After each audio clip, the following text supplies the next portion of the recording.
have a very busy week coming up.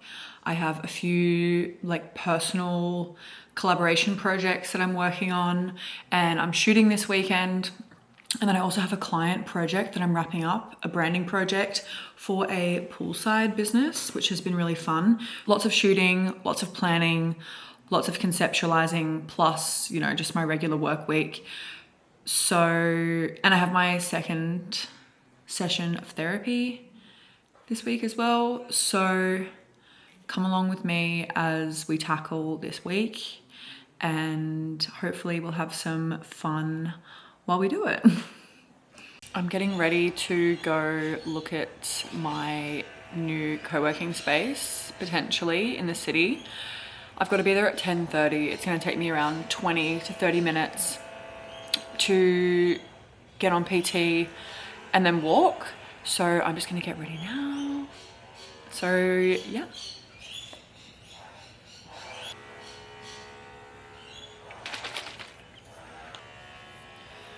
Also, I feel like a cartoon character. I wear this cardigan literally every day. You guys are probably sick of seeing me wear it because it's literally all I've worn for like the past 2 weeks since I got it. It's just so warm. I'm just gonna keep it really simple. I don't want to wear too much makeup.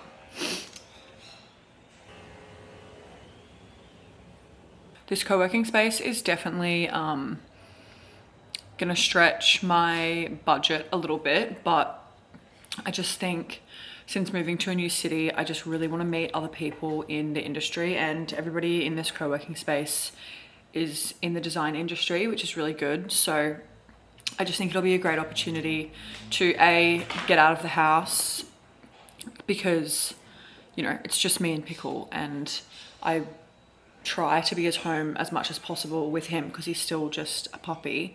But I do want to network and meet other people in the industry down here, which I'm already sort of doing, but I think this will be a really great opportunity to continue to do that. I don't know if I'll keep it forever. I think it's like a 6-month commitment, which I'm fine with. But yeah, the office is so gorge, like so gorge. I probably won't show anything today because I'm just meeting them to see if it's like the right fit. But if they offer me the space, obviously I'll show you guys, but it's so pretty. It's so pretty. So yeah, I'm really keen, and I think if I have time, I really want to check out the new Mecca on Burke Street. Apparently it's like ridiculous. So I think if I have time, I'm gonna go check that out as well. And I want to get some perfume samples. But yeah, it just looks absolutely nuts. So we'll see about that.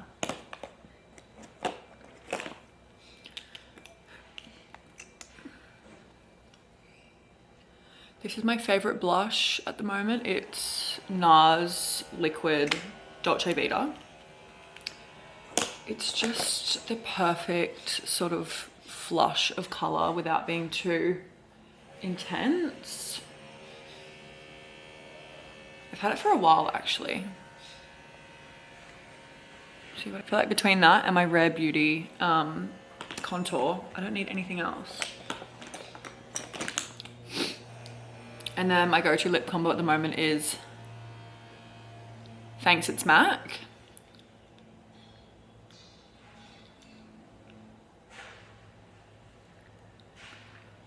And then a little bit of Cappuccino from Rimmel. And then I'm gonna do no mascara because I've been loving no mascara at the moment. And that is the final look. Gorgeous. Also, I don't know if I should like keep re-dyeing my eyebrows or just leave them as is. I'm kind of liking them a bit blonder, but then I also feel like my face needs some structure going on. I don't know, kind of vibing. Anyway, gotta get going.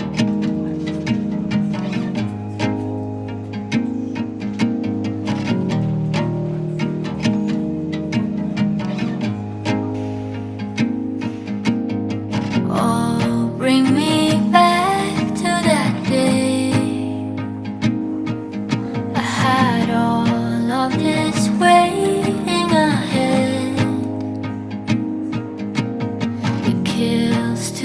halfway alive. I wanted to talk about Play It As It Lays. I have a little book club update for you all. So I'm almost finished Play It As It Lays, and I don't know. I'm not really liking it. It kind of reminds me of a less intense version of My Year of Rest and Relaxation by Otessa Moshfegh, which I actually really enjoyed. I listened to it and I think that made it a lot more enjoyable. But yeah, I'm kind of just like making my way through this. I'm not really captivated at all. I think I have like that much to go, maybe like 40 pages or something, but I'm not vibing. I think I need to take a break from books that are heavily set in LA / around the nostalgia of the US in the 50s, 60s, 70s sort of vibe. I just don't connect with it at all. But in saying that, Joan Didion is an amazing writer, and I am not saying that this is a bad book. I'm just not enjoying it. And if you have any suggestions for any of her other books that you think I would like, please let me know. But yeah, I'm not vibing this. And I think Izzy and Bronte are feeling the same. So yeah. But then, so Bronte's choosing our next book, and she asked in our group chat if we would be open to reading something a little older or more of a classic. And what she had in mind was The Picture of Dorian Gray by Oscar Wilde. And I was on my way out of the house to go to the op shop, and I was like, yep, sounds great. Went to the op shop, had a quick little peruse of the book section. What I found, $2. So I guess this confirms that we're reading The Picture of Dorian Gray next. I feel like I started to read this in high school, but I'm not sure. I think I maybe got like a quarter of the way through, but I didn't really understand what was going on. So, and that was a long time ago now. So I'm excited to revisit this, and I love this cover. But yeah, so that is our next book club book if you want to read along with us. And then I think it might be Izzy's turn to pick next. But yes, there's a little book club update for you. I also want to mention that Julia and I, the girl that I collaborate with a fair bit on shoots and personal projects, I think I'm getting some prints made up of 2 of our most recent works.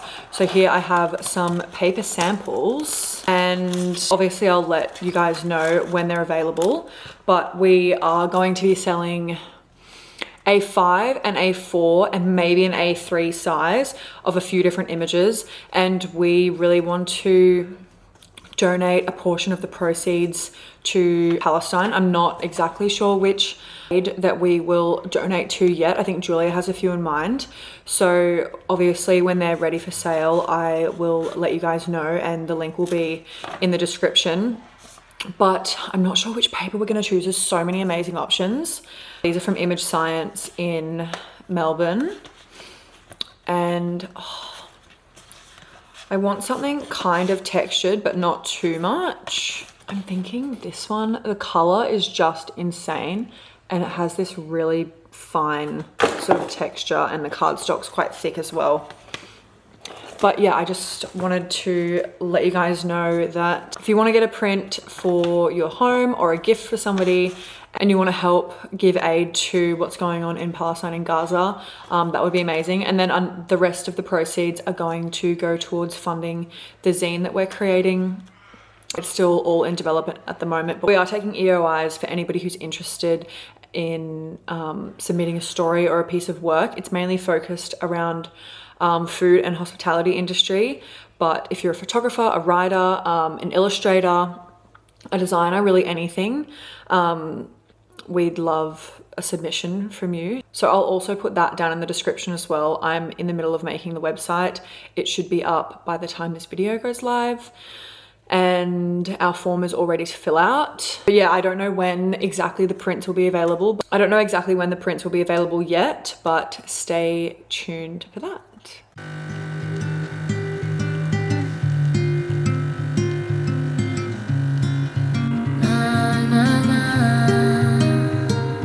Can you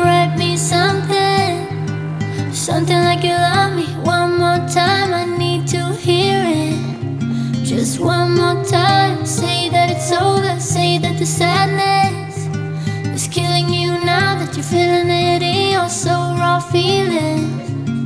Everybody leaving, but I am. It's finally Friday. I just went to the shops to pick up most of the props that I need for tomorrow. I need to get a couple more things tomorrow morning. But I think I'm gonna have a bath and relax, and I'm gonna try to finish Play It As It Lays tonight. And then I don't know what I want to start next. I think I might start The Picture of Dorian Gray, but I want to read something else alongside that. So we can pick a book together after I get out of the bath. Okay, coming to you live from bed with my snack plate. I have kumquats, my actual favorite fruit. Fun fact, for my birthday 2 years ago, Matt got me a kumquat tree, and we didn't bring it down to Melbourne with us, to my dismay, but it's at my parents' house and she's thriving. She's probably gonna fruit this year, but we'll see. So, I just eat them whole, skin and all. And then we have Old Gold, cherry ripe. Amazing. Cherry ripes are like my favorite. I feel they're so underrated. And then,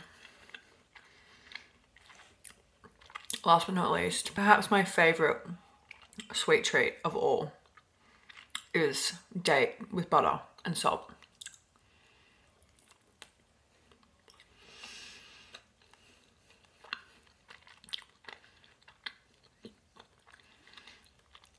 Nothing in the world tastes better than this to me. It's so good. Anyway, now that I've shown you guys my snack plate for the evening, we're going to go through the two books that I bought this afternoon. I first saw Louise, or you might know her as Big Book Lady, talk about this, and I actually gifted this to my best friend Izzy for her birthday. And I was on FaceTime to her today, and she said she finished it and that it was one of the best books that she's read. So I had to get a copy for myself. A little bit chunkier than what I've been reading lately, but I'm excited for it. It's like a gothic horror sort of situation. I'll read you the back. Working as a paid companion to a bitter elderly lady, the timid heroine of Rebecca learns her place. Life is bleak until, on a trip to the south of France, she falls in love with Maxime, a handsome widower whose proposal takes her by surprise. Whisked from Monte Carlo to Mandalay? Maxime's isolated Cornish estate, the friendless young bride begins to realize that she barely knows her husband at all, and in every corner of every room is the phantom of his beautiful first wife, Rebecca. Rebecca is a haunting story of a woman consumed by love and the struggle to find her identity. I feel like I'm going to be gripped by this, and I'm so excited. I feel like I've been reading so many books for the vibes and not for the plot, so this has me so keen. And there was another book that I heard Louise talk about by Daphne du Maurier, but it's escaping me right now. Anyway, and then the second book that I got is Madonna in a Fur Coat. I feel like I've just been seeing so many people talk about this book, and I'm intrigued, to say the least. The cover is just hauntingly beautiful in a way to me. I don't know why, but I just love it. It says it's a tale of young love and disenchantment, of missed opportunities and of passion's elusive flickering flame. The magical novel about a Turkish man who falls in love with an artist in 1920s Berlin recreates a vanished era and dramatizes a doomed relationship with verve, depth, and poignancy. The result is a miniature masterpiece. Excited for this as well. But for the rest of the evening, I'm telling myself that I'm going to finish this. As much as I'm dragging myself through it, I haven't enjoyed this. Sue me. If you think there's another Joan Didion book that I would enjoy more, please share.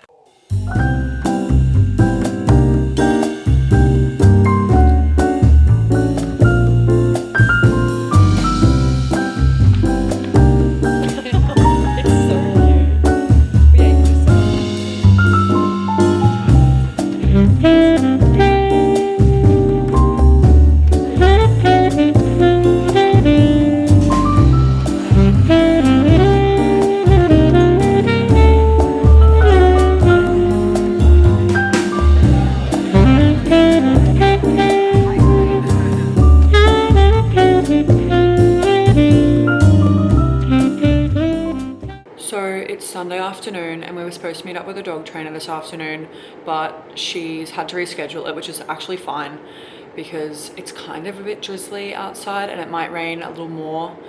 So that means I just have a really chill afternoon ahead of myself. We are gonna go to the movies tonight. Matt really wants to see the new Fantastic Four movie. We were tossing up between that and seeing the new like horror movie. It's called Weapons or something. It's got Julia Garner in it. Julia Garner? Oh my god, I'm not sure now. Who I love, and she's also in Fantastic. Pickle, get out of the way. In the meantime, I'm going to start Madonna In a Fur Coat. I was reading the introduction this morning before we went. I took Pickle on a walk, but didn't really get too much into it, so I'm going to spend the next hour or so doing that, and then I've got a little bit of housework to do, but I cannot be bothered. But our shoot yesterday went really well.